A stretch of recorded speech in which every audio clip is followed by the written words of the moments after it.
नमस्कार। मैं राकेश गुणवंत तामनकर आप सभी का मेरे इस वीडियो चैनल के ऊपर स्वागत करता हूं। मित्रों, आजकल एक राज्यसभा चुनाव की घटना काफ़ी चर्चा का विषय बनी हुई है। दरअसल राज्यसभा के लिए होने वाले चुनाव में मध्य प्रदेश से कांग्रेस ने अपना प्रत्याशी मीनाक्षी नटराजन जी को बनाया था, जबकि मध्य प्रदेश के दो प्रमुख कांग्रेसी नेता सर्वश्री कमलनाथ जी और दिग्विजय सिंह जी इस राज्यसभा सीट के लिए उपयुक्त उम्मीदवार थे, परंतु तेलंगाना से मीनाक्षी नटराजन जी को टिकट देकर कांग्रेस ने उनको अपना प्रत्याशी बनाया। और फिर इस आशंका के कारण कि शायद क्रॉस वोटिंग हो जाए और मीनाक्षी नटराजन जी चुनाव हार जाए, इसलिए चार्टर्ड प्लेन से कांग्रेसी विधायकों को बंगलोर भेजे जाने की तैयारी की गई। परंतु इसी समय बीजेपी के हाथ में एक शिकायत प्राप्त हुई, जिसका उन्होंने रिटर्निंग ऑफिसर के पास उस शिकायत को दर्ज कराया। वो शिकायत ये थी कि मीनाक्षी नटराजन के खिलाफ आंध्र प्रदेश के कोर्ट में कोई केस पेंडिंग थी और उसका उल्लेख उन्होंने अपने राज्यसभा का जो फॉर्म भरा था उसमें उल्लेख उसका किया नहीं था। रिटर्निंग ऑफिसर ने बीजेपी की शिकायत का जांच की और उनकी शिकायत को सही पाते हुए मीनाक्षी नटराजन जी का फॉर्म रद्द कर दिया।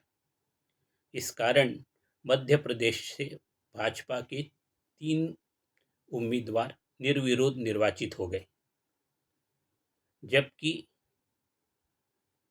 कांग्रेस के पास आवश्यकता से 5 विधायक अधिक होने के बावजूद, यानी कांग्रेस एक प्रत्याशी को सहजता से चुनाव जितवा सकती थी, फिर भी वो सीट उनके हाथ से निकल गई।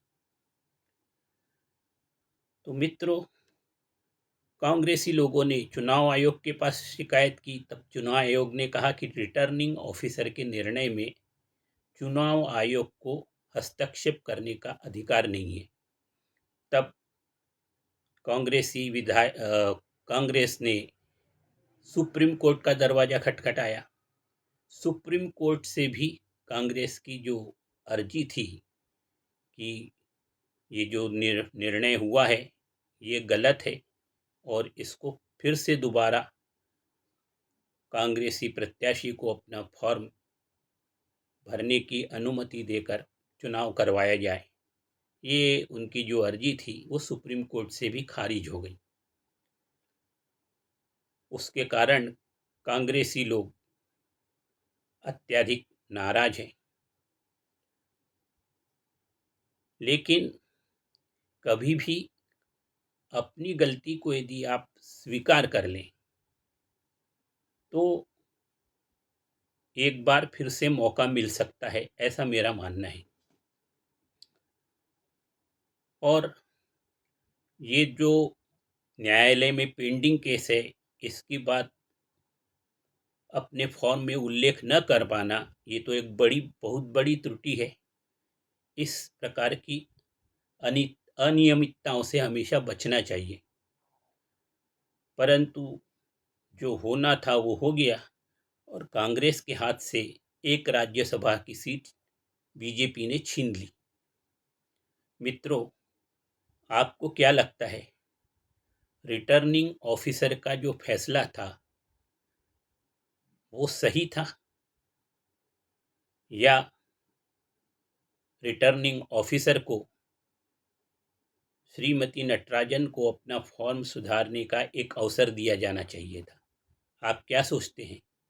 कमेंट बॉक्स में जाके अपने कमेंट अवश्य लिखिए।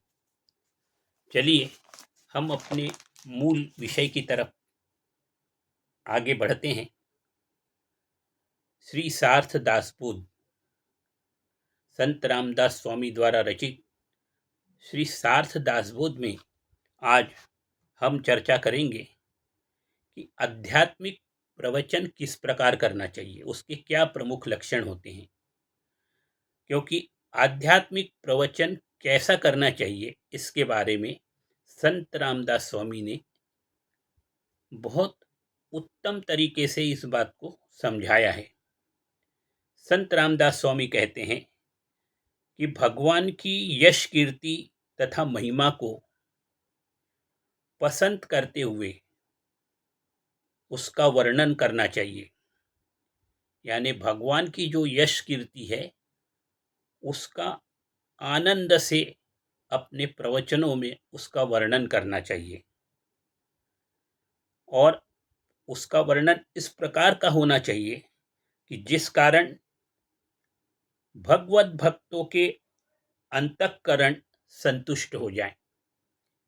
यानी वो प्रवचन ऐसा होना चाहिए कि लोगों को संतुष्ट कर दे, भक्ति में संतुष्ट कर दे।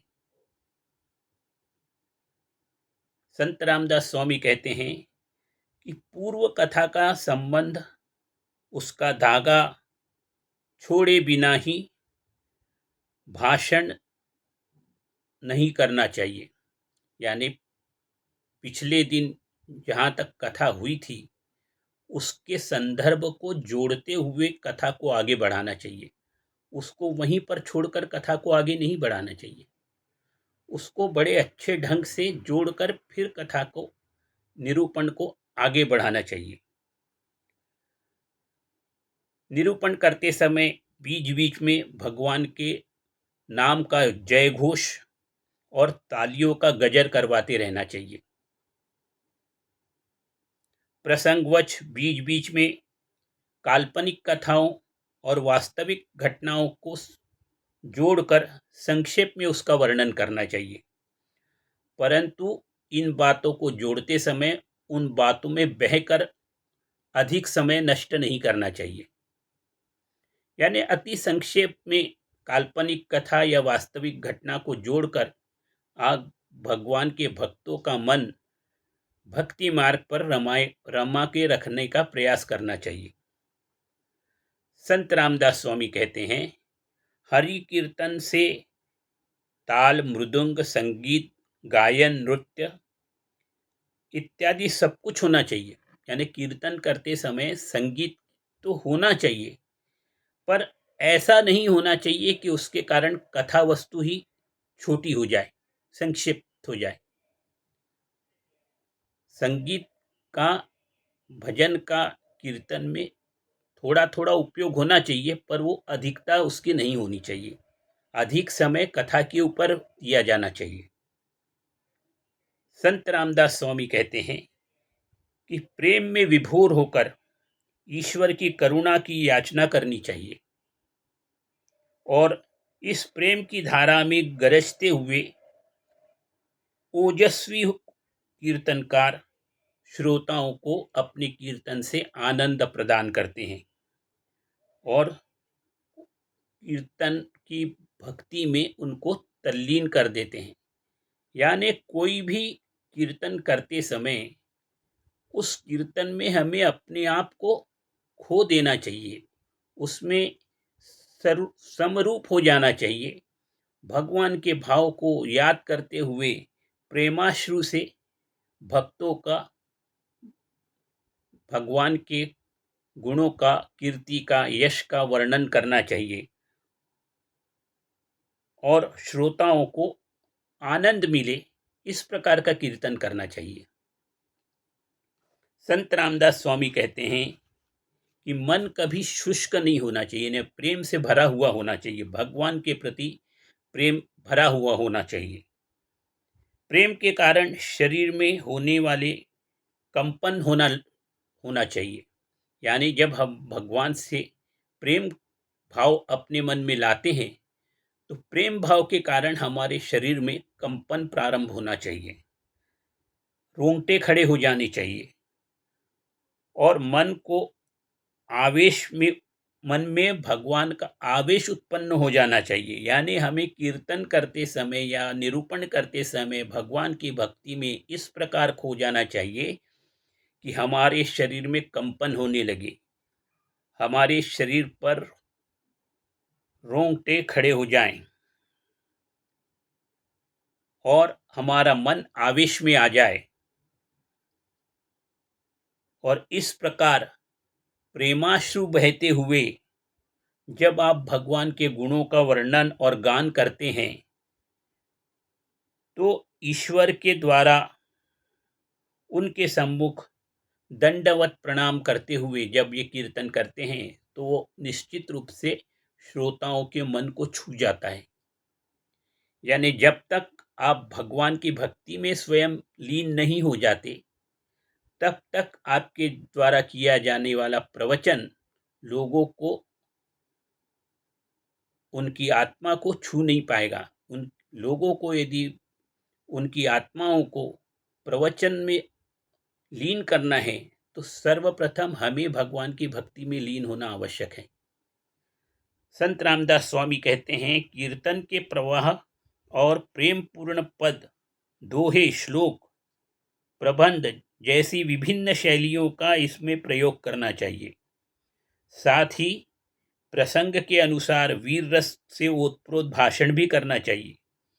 शिष्ट सभा, हास्य विनोद भी समय समय पर करते रहना चाहिए। कीर्तन करते समय वो मोनोटोनस नहीं होना चाहिए। यानी एक ही प्रकार का केवल भक्ति भाव की आप बात कर रहे हैं तो श्रोताओं का मन उसमें रमता नहीं है। तो उसमें समय समय पर नए नए श्लोक, दोहे, इनका समावेश करना चाहिए। वीर रस की कोई घटना आए तो उसको ओतप्रोत होकर, वीर रस से ओतप्रोत होकर उस घटना को सुनाना चाहिए। बीच बीच में श्रोताओं के साथ हास्य विनोद भी करना चाहिए। तब लोगों को आप अपने प्रवचन अथवा निरूपण में जोड़ के रख सकते हैं। प्रवचन की शुरुआत करते समय श्रृंगार आदि नौ रसों से युक्त गद्य, पद्यात्मक और चमत्कारिक वचनों का प्रयोग करना चाहिए। यानी जब हम प्रवचन की शुरुआत करते हैं तो पहले भगवान के स्वरूप का वर्णन करते हुए श्रृंगार रस के 9 रसों का पूरा उसमें उपयोग कर लेना चाहिए। और पद्यात्मक यानी कविता अथवा गीतों के द्वारा भगवान के यश कीर्ति का गान करना चाहिए। जिस हमारा निरूपण इस प्रकार होना चाहिए कि जिसके कारण श्रोताओं के मन में वैराग्य भाव उत्पन्न हो सके। हमारा निरूपण ऐसा हो कि लोगों को ये समझना चाहिए कि हमें मोह माया के जाल में फंसने के बजाय ईश्वर भक्ति में लीन होना चाहिए। और ऐसा करने के लिए उनके मन में मोह को त्यागने के लिए वैराग्य भाव उत्पन्न होना चाहिए। संत रामदास स्वामी कहते हैं, कीर्तन के समय भक्ति, ज्ञान और वैराग्य के वास्तविक लक्षणों का शास्त्र शुद्ध वर्णन करना चाहिए। जब हम कीर्तन करते हैं तो कीर्तन में भक्ति, ज्ञान और वैराग्य, ये तीनों चीजें अत्यंत आवश्यक है ईश्वर की भक्ति में लीन होने के लिए। तो इनका शास्त्र शुद्ध तरीके से इसका वर्णन करना चाहिए। नीति, न्याय और धर्म की रक्षा कैसे की जानी चाहिए, इसको श्रोताओं को समझाना चाहिए।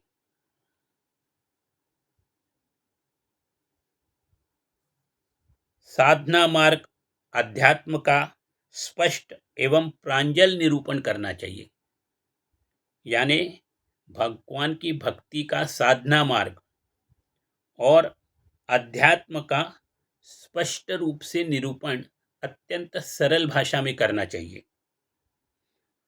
भाषा क्लिष्ट नहीं होनी चाहिए। संत रामदास स्वामी कहते हैं, कीर्तनकार को प्रसंग के अनुसार व्यवहार करना चाहिए। यदि प्रसंग सगुण भक्ति का है तो ईश्वर के स्वगुण रूप का प्रेम पूर्वक गुणगान करना चाहिए।